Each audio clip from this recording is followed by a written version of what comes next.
大妈一辈子都没出过汗，39度的气温下跳绳1小时，头上一滴汗都没有。节目组在屋顶铺了一层锡纸，温度瞬间达到了45度，大妈躺在上面就开始享受日光浴了。就这样足足烤了2个小时，大妈都被烤成了3分熟，但还是一滴汗没有。她还说一点都不热，甚至感觉有点冷。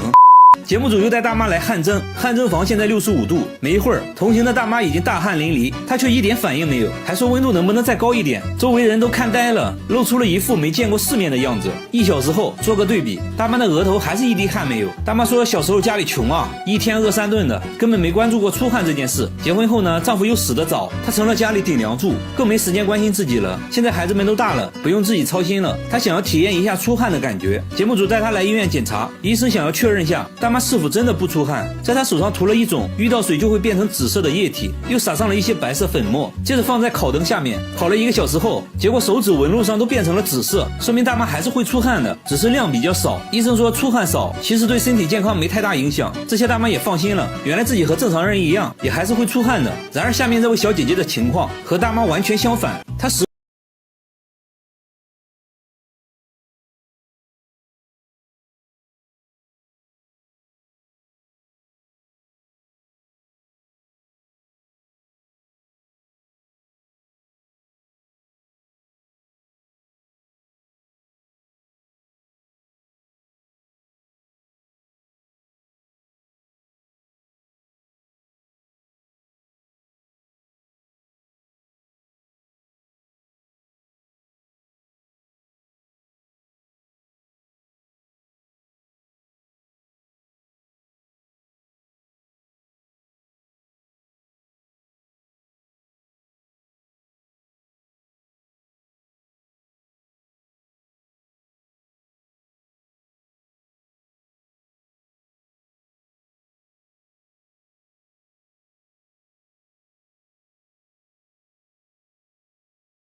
挑战2天减肥40斤，还说减肥是世界上最简单的事。现在体重192斤，腰围104厘米。废话少说，挑战开始。他先穿上6件保暖内衣，外面再套上2件羽绒服。要知道这可是夏天啊，外面气温38度。这还没完，他竟然打开了取暖器，就这样在密闭的房间内跳绳，1分钟要跳200个。没一会儿他就满头大汗了，但他并没有停止，跳了整整3小时。完事后脱掉上衣，轻轻一拧。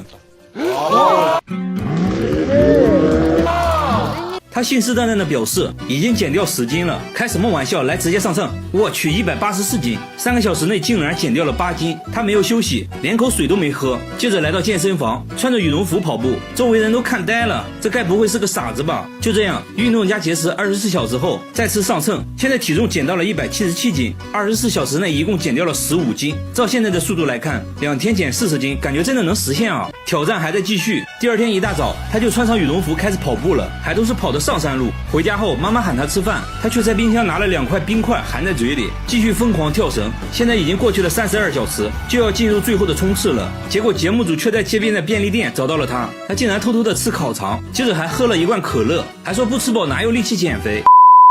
不过还好，回家后他继续运动到深夜。第二天一早，挑战时间到，他已经准备好上秤了。结果现在体重是166斤，也就是2天内减掉了26斤。虽然有一点点打脸，但这样也很夸张了。他认为是烤肠和可乐影响了自己，还说自己最高纪录一天减过30斤。那么他为什么要用这种方式减肥？原来他曾经是一名拳击手，拳击比赛是分重量级的，为此他进行过无数次的节食减重，知道如何快速的减重和增重。但是大家不要模仿，毕竟人家是专业的，是个狠人。但是要说狠，下面这个男人表示不服。大叔疯狂的用脸撞树，1分钟要撞60次，树枝被撞得来回摇晃，头上都出血了。他却说自己在锻炼身体，随后拿出502涂在流血的额头上，真是个狠人啊！节目组摸了一下，确实硬邦邦的，真的不会痛吗？大叔轻蔑一笑，说我都做了5年了，还劝大家不要模仿，不然很有可能脑袋开花。妻子说从来没见他额头好过，因为他每天都会撞树。说实话，我有点心疼那棵树了。大叔工作时却很安静，完全没有暴躁的样子，那他为啥会选择这种奇葩的锻炼方式？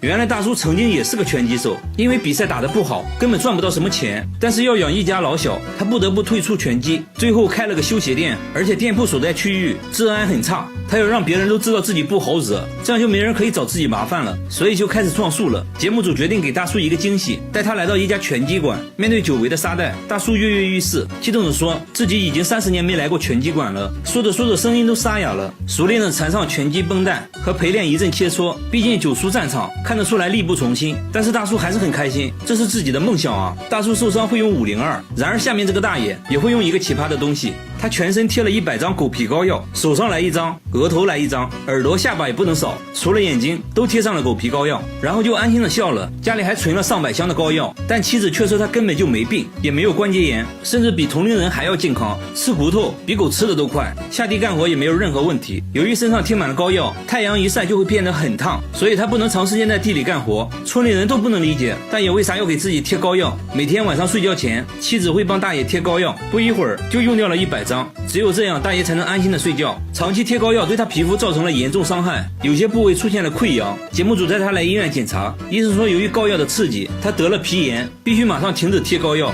那他为啥10多年来每天坚持贴膏药？原来10年前大爷不小心掉进了一个大坑里，过了3天3夜，自己才慢慢爬了出来。从那以后，他开始每天做噩梦，感觉有1万只蚂蚁在身上爬来爬去。偶然贴了一次狗皮膏药后，竟然连续2天都没有做噩梦。从那之后就离不开膏药了。身体没问题的话，那8成就是心理问题了。心理医生给大爷做了专业的心理测验，结果医生却说大爷没有任何心理问题，而且狗皮膏药中确实有一些凝神成分。鉴于他皮肤问题，医生还是建议少用膏药，可以定期来医院做辅导，慢慢改掉坏习惯。我怎么感觉大爷就是单纯的不想下地干活啊？好了，我是岳贝，关注我，每天一个迷惑行为大赏。大姐是吃鲱鱼罐头长大的，什么臭她就吃什么。她尝试过吃屎，但是不喜欢啊，因为不够臭。臭豆腐只能算是小甜点。下水道的气味对她来说那就是新鲜空气。和朋友聚餐，朋友想要挑战一下，夹起一块鲱鱼，刚放进嘴里就止不住的呕吐，她却什么都感觉不到。不一会儿自己就干完了一盘鲱鱼。大姐现在最爱吃的却是鳐鱼，因为鳐鱼比鲱鱼还臭10倍。节目组邀请了几位鳐鱼爱好者来到鳐鱼发酵车间，门一打开，一股比下水道还要臭100倍的味道袭来，怎么给你形容呢？狗闻了都嫌臭，熏得眼睛都睁不开。其他人纷纷败下阵来，大姐却直接贴着鳐鱼闻了起来，越闻越上头，好想吃一口。不仅如此，大姐生活中也是处处重口味，做菜要加5勺盐，半斤辣椒面，这样吃起来才有滋有味。那她为什么会这样？她却说其实自己闻不到任何气味，冰箱里的食物坏没坏，自己也无法从气味中分辨，只能尝了才能确定是否过期。因为闻不到任何气味，也让她暴露在危险中，天然气泄漏自己也毫无察觉，食物烧焦了也不知道。节目组带他来医院检查，一番检查过后，医生说他的嗅觉功能已经完全丧失了，味觉也在退化，这种情况是没办法治疗的。不过闻不到气味并不完全是坏事。大姐是养老院护工，平时的工作就是帮老人换尿布之类的，因为闻不到气味，所以工作起来很轻松，自己也很喜欢这份工作，把缺陷变成优势。大姐还是很值得我们学习的。但是要说吃的奇葩，下面这个小伙表示不服，他抓起一把沙子塞进嘴里，嘎嘣嘎嘣的吃了起来。周围人的表情说明了一切，他却说沙子比糖还要甜，还让旁边的大叔尝一尝。大叔露出了关怀智障的眼神。又到饭点了，他从袋子里掏出2把沙子，这就是他今天的主食。接着大口大口的吃了起来，那是干净又卫生啊。吃完还张嘴让节目组检查了一下，是沙子没错了。他没事就去工地吃自助餐，工地上的沙子新鲜可口，品类多，量还大。来到工地先试吃一下，这个比昨天的甜。哎呦，这边又上新品了。了，白沙还真没吃过，一口下去，还有海鲜味。他的经验是红沙比较甜，白沙比较咸，不好吃。在此呢，感谢小哥的分享，让我们知道了白沙不好吃。他说自己五行缺土，累了困了就要吃沙子，沙子能为自己提供能量，所以每当工作累了，他第一时间不是休息，而是找出随身携带的沙子，舀上一勺直接开灶，只要吃上一口，整个人都精神了。然而他开始吃沙子的原因却很让人心痛。原来他小时候家里很穷，3天都吃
一个迷惑行为大师。女孩每天流出红色的汗，即使气温接近0度，她却热得受不了，额头上不停地渗出红色液体。仔细一看，妈妈却差点吓死，从额头到脖子再到后背都渗出了红色液体，红色液体分布非常不均匀，看着像汗水，但她又不敢肯定，人怎么可能会流血汗呢？拿上毛巾，赶紧给女儿擦身体，毛巾瞬间就染成了红色，把毛巾在水里洗上几下，一盆清水就变成了淡红色。妈妈这下慌了神，好端端的女儿怎么会突然出现这种怪异症状？来不及多想，赶紧把女儿送到了医院。一番检查下来，结果却完全出乎了预料，各项指标都很正常，没有发现什么病症。悬着的心稍微缓和了一下，可万万没想到，当天晚上怪事又发生了，女儿突然发起了高烧，身上再次流出红色液体，这红色液体好像有神奇的魔力。第二天，女儿就突然好了，而且连续几天都没再冒出红色液体，女儿变得很正常。妈妈观察了一段时间，发现流血汗没有任何规律，有时呢运动就会流，有时睡觉会流，如此反复无常的血汗到底是怎么回事？大家带她来到大医院，医生用吸管对血液取样，送到化验室做检验。没想到啊，等待结果的同时，下面这位大爷又流出了蓝色的汗。大爷每天都会流出蓝色的汗，衣服上经常出现一片蓝色印记，把衣服泡在水里，清水瞬间就变成了淡蓝色。刚开始呢，妻子也没有多想，觉得8成是丈夫不小心染上了蓝色墨水，但她万万没想到，接下来这事不仅没完，反而变本加厉。第二天，丈夫换下来的衣服上又出现了蓝色印记，接连几天都是如此，甚至床单上也开始出现蓝色印记。更奇怪的是，印记都出现在腋下部位，老两口彻底懵了，这蓝色印记到底是什么东西？大妈越想越奇怪，忍不住呢就闻了闻，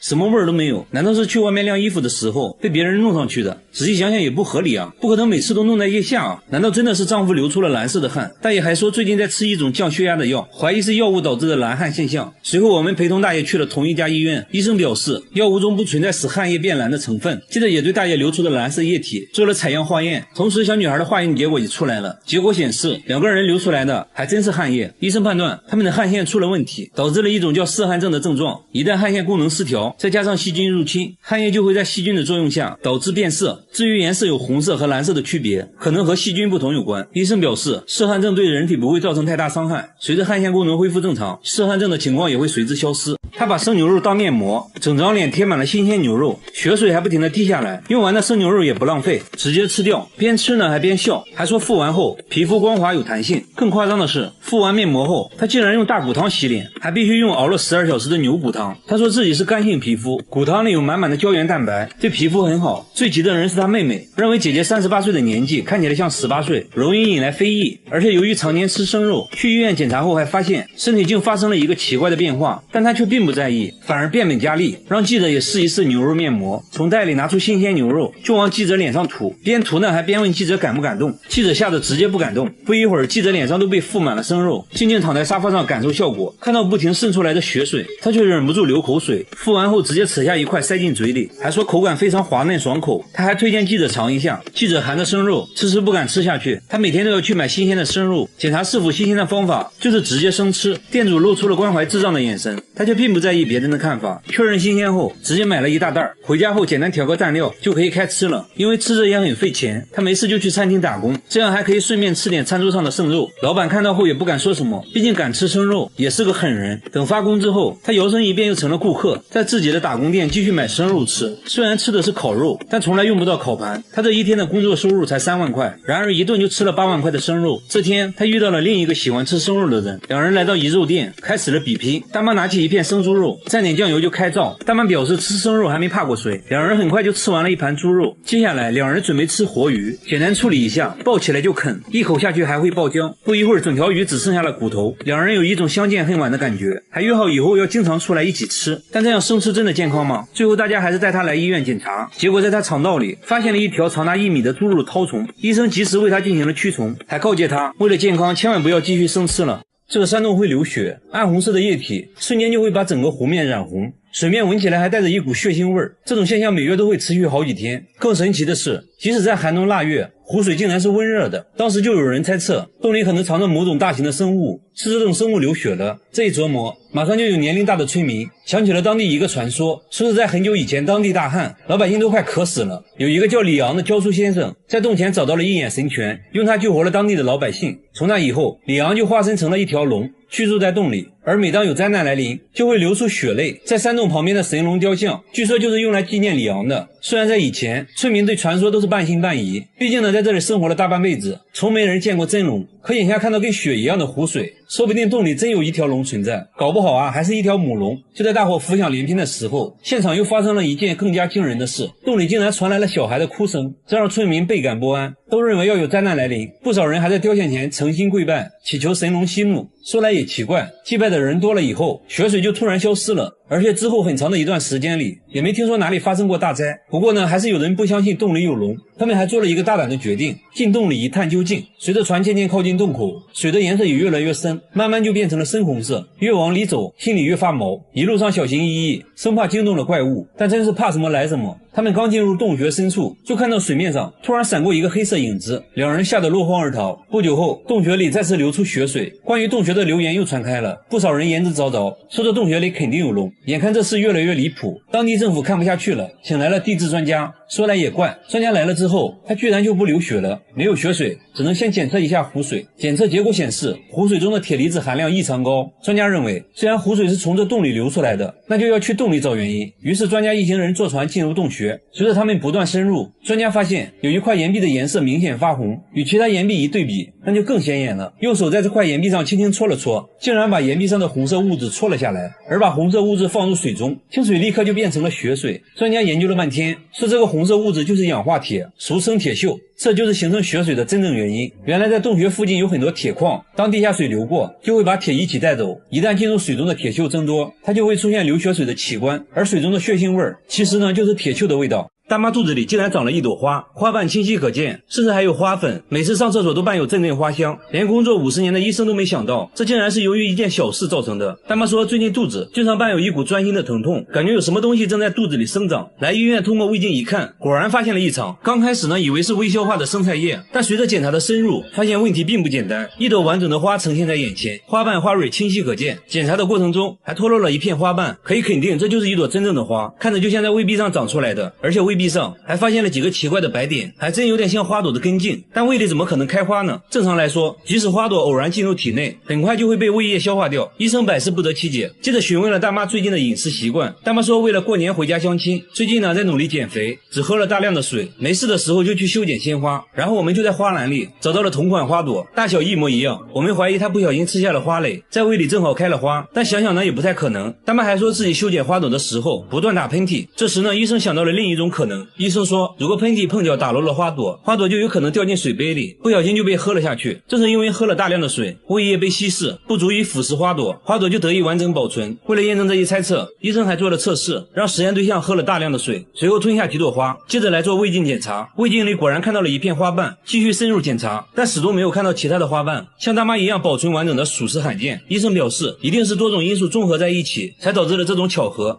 这个小区地面温度高达83度，新鲜树叶只过了2分钟就被烘干了，轻轻一捏就成了粉末，蚂蚁爬过直接烤焦，连鸡蛋都能煎熟。奇怪的是，周围都不热，偏偏就这1平米的水泥地发热。即使等到太阳下山，这一块地方依然是热浪逼人。小区居民议论纷纷，有人说是漏电导致的，还有人说是天然气泄漏引起的。随后大家找来电工师傅检查了半天，结果呢并没有漏电。很快天然气公司的人也来了，他们拿出探头在地上扫了半天，也没有检测到泄漏的天然气。小区居民看着这一块发烫的地面，心里头更加不踏实。大家决定挖开地面，看看到底是怎么一回事。找来了几个工人又开挖，可是没想到越往下挖温度越高，还伴随着阵阵白烟。再一看温度计，都已经到100度往上了。看到这反常的一幕，有人大喊火山要爆发了。一听这话，几个工人吓坏了，说啥呢也不肯往下继续挖，还把已经挖开的坑赶紧填上了。但火山爆发和这相差实在太远，属实不太靠谱。又有人说会不会要地震了，一听这说法，整个小区是人心惶惶。有人还闹着要搬家，物业赶紧请了几位专家来调查真相。一番调研之后，专家怀疑是放射性元素裂变造成的。这句话让所有人大惊失色，专家赶紧拿出仪器一通检测，还好没有检测到任何放射性元素。为了找出真相，专家说还得继续往下挖，但随着坑越刨越深，又一个令人惊讶的情况出现了。挖到大概1米深的时候，突然出现了一滩积水，紧接着本来一直冒热气的坑慢慢就凉了下来，白烟呢一下子也不见了，连各位专家也是一脸懵。专家们商议片刻，说还得继续挖。为了加快进度，大家又请来了专业的钻探队，工人们搭起钻探架，把一根长长的砖头打进了地里，这一下去就挖上来很多黄土。钻探结果表明，小区地下的土层非常松软。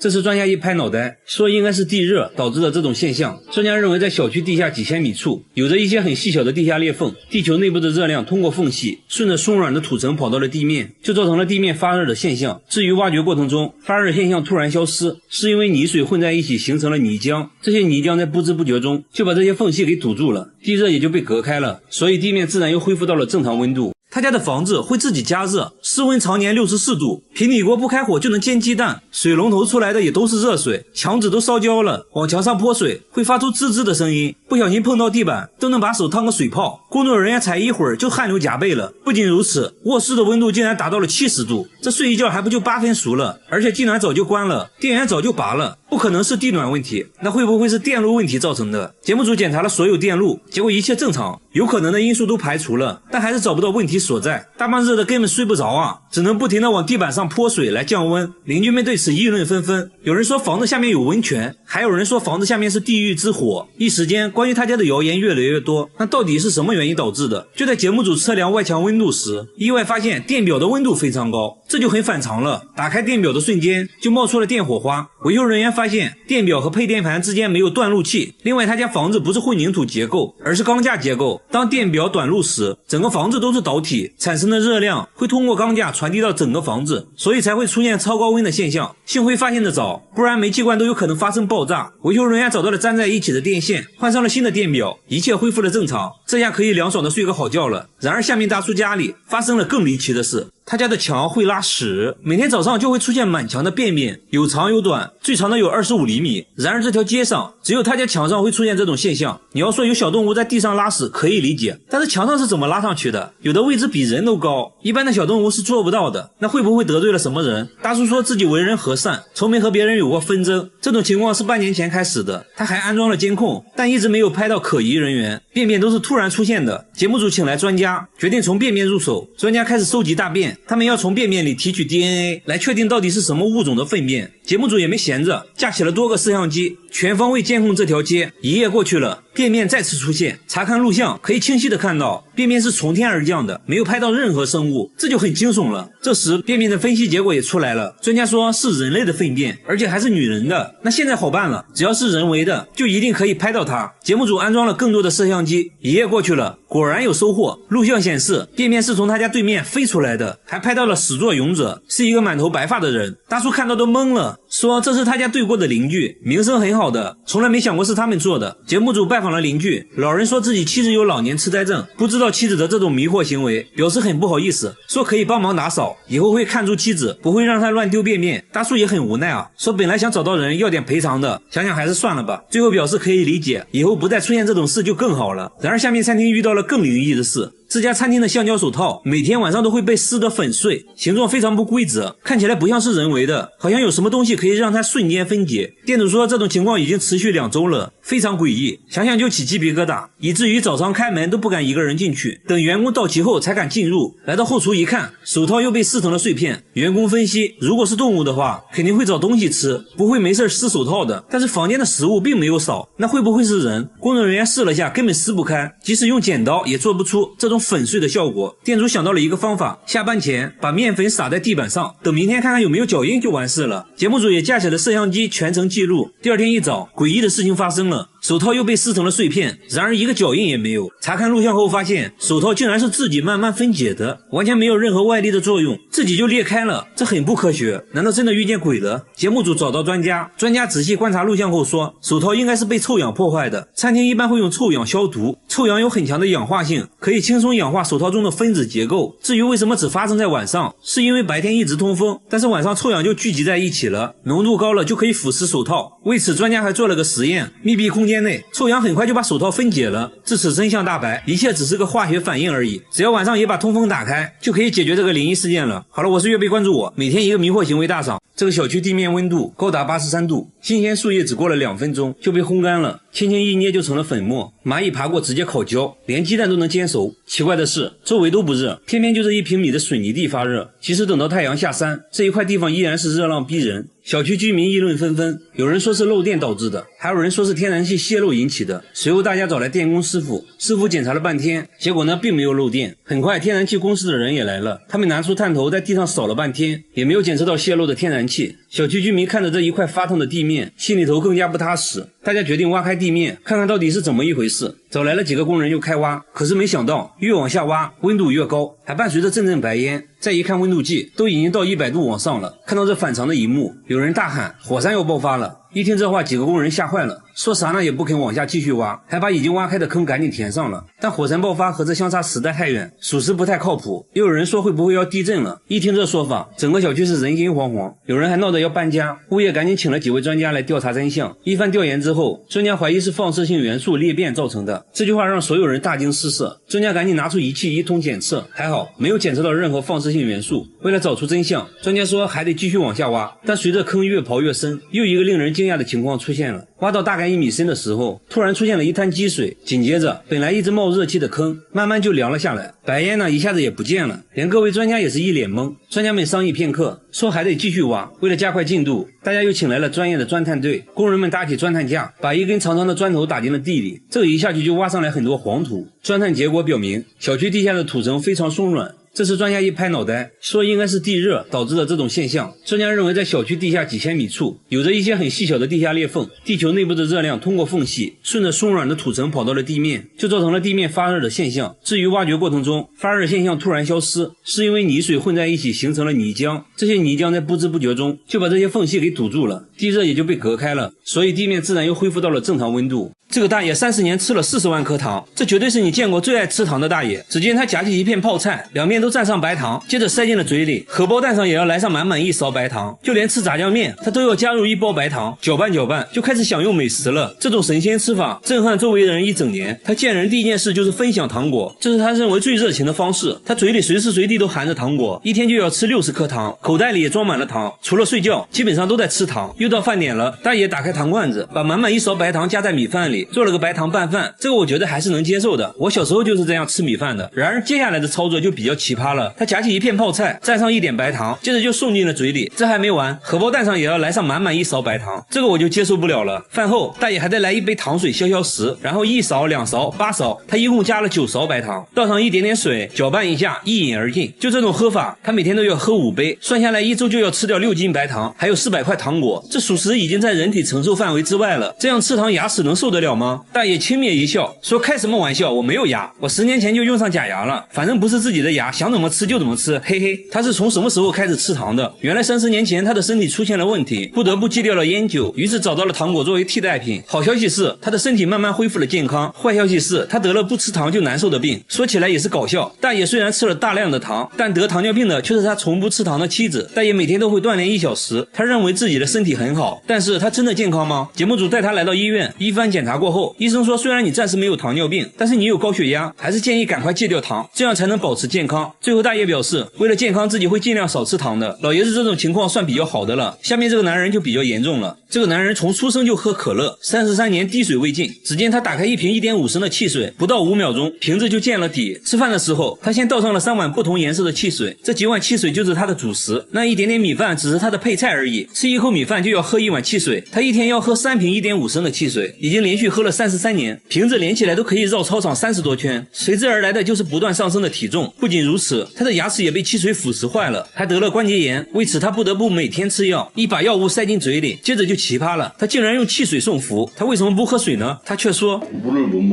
听到这种回答，节目组觉得很搞笑，怎么可能呢？每个人都可以喝水啊。为了解答疑惑，他决定现场演示，一口矿泉水下肚，紧接着而且他头上也渗出了汗珠，看起来好像是真的不能喝水。他说只要喝水肚子就会痛，真是奇了怪了。原来他小时候得过一场重病，做完手术后，母亲给他准备了很多食物，但他自己什么都吃不下，只能喝一点汽水。从那以后就开始喝汽水了。母亲起初对儿子很心疼，于是放任他不停地喝汽水，没想到最后却沉迷于汽水，无法自拔了。接下来按照惯例，他被带到医院做检查，首先确定的是他的牙齿都成了蛀牙，需要尽快治疗。在经过各项检查后，医生说他现在的骨骼年龄已经相当于70多岁的老人了，而且他的关节问题更严重，有些关节已经粘在了一起。医生建议他必须停止喝汽水。至于他为什么喝水就会肚子疼，心理医生认为可能是小时候的手术或者当时服用的药物引起了一些副作用，但更多的还是心理作用。几天后，节目组做了个回访，发现他家里已经看不到汽水的踪迹了。他说自己已经把汽水都扔掉了，现在每天都吃蔬菜，用新鲜果汁代替了汽水，希望可以赶快恢复健康。如果要论对汽水的痴迷程度，下面这个老爷子表示不服，连续20年喝可乐，身体会发生什么变化？大爷一口气就喝完了1.5升的可乐，但他却说自己喝的并不多，然而转身又干完了一瓶可乐。老伴也无法阻止大爷，他每天都要喝6瓶1.5升的可乐，工作时也要随身带着1瓶，工作累了就要打开可乐，随时随地补充能量。到饭点了，自然也少不了可乐，米饭里倒上半碗可乐，搅拌搅拌，就做成了一份可乐捞饭，先喝汤后吃饭。你别说，我感觉这样好像还不错的样子。那他这样喝可乐多长时间了？大爷说也没有很长时间，也就20年吧，所以20年内每天6瓶可乐，那瓶子连起来都可以绕操场40多圈了。但是20年前他从未喝过可乐，原来他曾经嗜酒如命，长期酗酒给自己造成了严重伤害，他不得不戒掉酒精，于是用可乐作为替代品。这一喝不要紧，他打开了味觉新世界，彻底爱上了这种味道，即使喝到牙都掉光了也无所谓。老伴试图带他去看牙医，大爷却说你有钱烧的啊，有那钱买可乐不香吗？可乐在手，精神抖擞，根本不用去医院。不过最终还是被节目组带到了医院，首先检查了他的牙齿，医生说大部分牙齿都坏掉了，变得很脆，基本上不能咀嚼食物了。接着进入全面检查，医生表示他患有骨质疏松症，而且大爷已经70多岁了，如果不想开席的话就要停止喝可乐。大爷轻蔑一笑，听完医生的话转身就走了。他还说